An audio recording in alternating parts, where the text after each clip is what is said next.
ஏன்னா, அஷ்டமத்த பாக்குது. ஒண்ணு பிரச்சனையில நீங்க போய் சிக்குவீங்க. இல்ல பிரச்சனை உங்கள தேடி வரும். அதனால கவனமாக இருங்க. எப்படி பார்த்தாலும் அஷ்டமத்துல நீங்க போய் ஒரு அடி வாங்குறீங்க, இல்ல அடி உங்களுக்கு உழுகுது. நீங்க இல்ல இன்னொருத்தங்கள அடிக்கிறீங்க. லைம் லைட்ல நீங்க வந்துருவீங்க. ஆனா, அது பாசிட்டிவா, நெகட்டிவா அப்படிங்கிறத நீங்க தான் முடிவு பண்ணிக்கணும். ஆனா கவனமாக இருங்க. இந்த அரசியல்வாதிகளுக்கு ரொம்ப சூப்பர் அப்படின்னு நான் சொல்ல மாட்டேன்.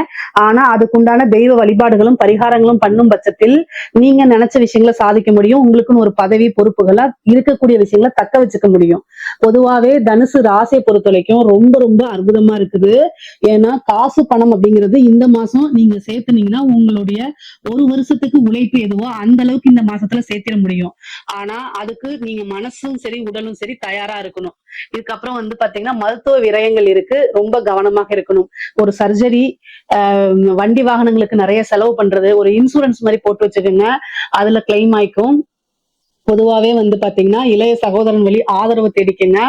உங்களுக்கு உண்டான சொத்த பிரிக்கும்போது பிரச்சனைகள் வர்றதுக்கு உண்டான அமைப்பு இருக்கு. சகோதரன், இளைய சகோதரனாக இருந்தாலும் சரி, மூத்த சகோதர வழி இருந்தாலும் சரிங்க. பொதுவாவே அவங்க கிட்ட ஒரு இணக்கமான சூழ்நிலைகளை ஏற்படுத்தும்போது, அது வந்து உங்களுக்கு நெறைய நன்மைகள சேர்க்கும். உறவுகள் வழி ஆதாயங்கள் உண்டு.